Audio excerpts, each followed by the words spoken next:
ایسی خواتین جن کی ایج 45 سال سے 50 سال کے درمیان ہوتی ہے اور ان کے پیریڈز بند ہونے والے ہوتے ہیں، ان کی باڈی میں، ان کے جسم میں ہارمونل چینجز آ رہے ہوتے ہیں، جس کی وجہ سے ان کی پوری پرسنالٹی میں کچھ ایفیکٹس آتے ہیں، ان کے مزاج میں تبدیلیاں آتی ہیں، ان کی باڈی میں چینجز آتے ہیں، جس کی وجہ سے ان کو پرابلمس فیس کرنی پڑ رہی ہوتی ہیں۔ تو آج کی اس ویڈیو میں گائیڈ کروں گی پیری مینوپوزل وومن کے بارے میں، یعنی ایسی خواتین جن کی ماہواری بند ہونے والی ہو یا سن یاس شروع ہونے والا ہو۔ ایسی خواتین اپنے لائف سٹائل میں کیا چینجز لا سکتی ہیں جس کی وجہ سے ان کی ہیلتھ مینٹین رہ سکتی ہے۔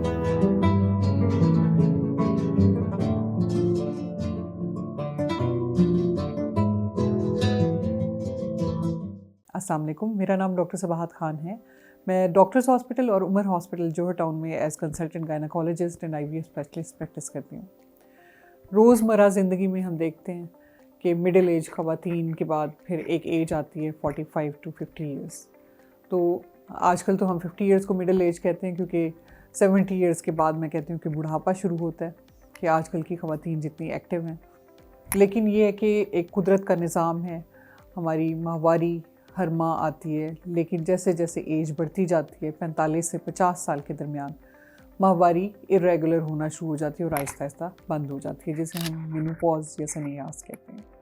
تو وہ والی فیز جس میں یہ چینجز آ رہے ہوتے ہیں، آپ کی انڈے آہستہ آہستہ کام کرنا چھوڑ رہی ہوتی ہے، آپ کے ہارمونز آہستہ آہستہ ختم ہونا شروع ہوتے ہیں، تو اس کی وجہ سے آپ کی باڈی پہ بہت ایفیکٹس آتے ہیں، جو کہ نہ صرف آپ کو ذہنی طور پہ متاثر کرتے ہیں بلکہ جسمانی طور پہ بھی متاثر کرتے ہیں۔ موڈ سوئنگس میں نے دیکھا ہے اس ایج میں زیادہ آ رہے ہوتے ہیں، غصہ زیادہ آنا شروع ہو جاتا ہے، سینسٹیو زیادہ ہو جاتی ہیں، چھوٹی چھوٹی باتوں پہ جھگڑنا شروع کر دیتی ہیں، اریٹیٹ ہو جاتی ہیں خواتین، تھکاوٹ کا احساس ہوتا ہے، گھٹنوں میں درد، جوڑوں میں درد شروع ہونا شروع ہو جاتا ہے، ویکنس ہوتی ہے، تنہائی محسوس ہوتی ہے، انہیں لگتا ہے کہ ان کے گھر والے ان پہ توجہ نہیں دے رہے۔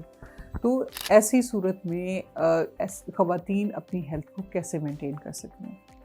اس میں یہ کہتی ہوں کہ ایک تو فیملی سپورٹ بہت امپورٹنٹ ہوتی ہے، کیونکہ خواتین ایک مشکل فیز سے گزر رہی ہوتی ہیں۔ ان کی باڈی کے جو ہارمونز جنہوں نے تھرو آؤٹ ان کی زندگی کو، ان کے جسم کو مینٹین کیا ہوتا ہے، جب ان کی باڈی سے ختم ہو رہے ہوتے ہیں تو ان کو ویکنسز سٹارٹ ہو جاتی ہیں، اور ہارمونز ختم ہونے کی وجہ سے یہ افیکٹ آتے ہیں، اور اس وقت ان کو سب سے زیادہ سپورٹ، سب سے زیادہ سہارا ان کی فیملی کی طرف سے مل سکتا ہے۔ ان کو ٹائم دیں، ان کی بات سنیں، ان کے چڑچڑے پن کو، ان کی لڑائی، ان کی چھوٹی چھوٹی باتوں کے جھگڑنے کو مائنڈ نہ کیجیے گا، اور ان کو سپورٹ کریں۔ اس کے علاوہ میں ایسی خواتین کو سجیسٹ کروں گی کہ فزیکلی ایکٹیو رہیں، کہ یہ ہوتا ہے کہ ہم نے دیکھا کہ گھروں میں جیسے ایج بڑی ہوئی 45-50 سال تک پہنچی تو ہر کوئی کہتا ہے امی جی بیٹھے ہیں، امی جی بیٹھے ہیں، آپ نے اٹھ کے ادھر نہیں جانا، آپ نے اٹھ کے ادھر نہیں جانا۔ تو فزیکل ان ایکٹیویٹی ہوتی ہے۔ فزیکل ان ایکٹیویٹی کا مطلب ہے کہ آپ حرکت زیادہ نہیں کرتے، جس کی وجہ سے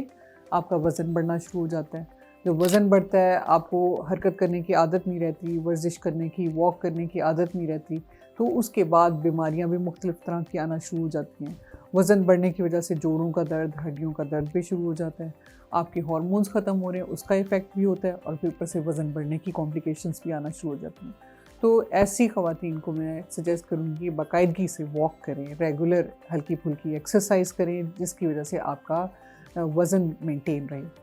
دوسری چیز ہے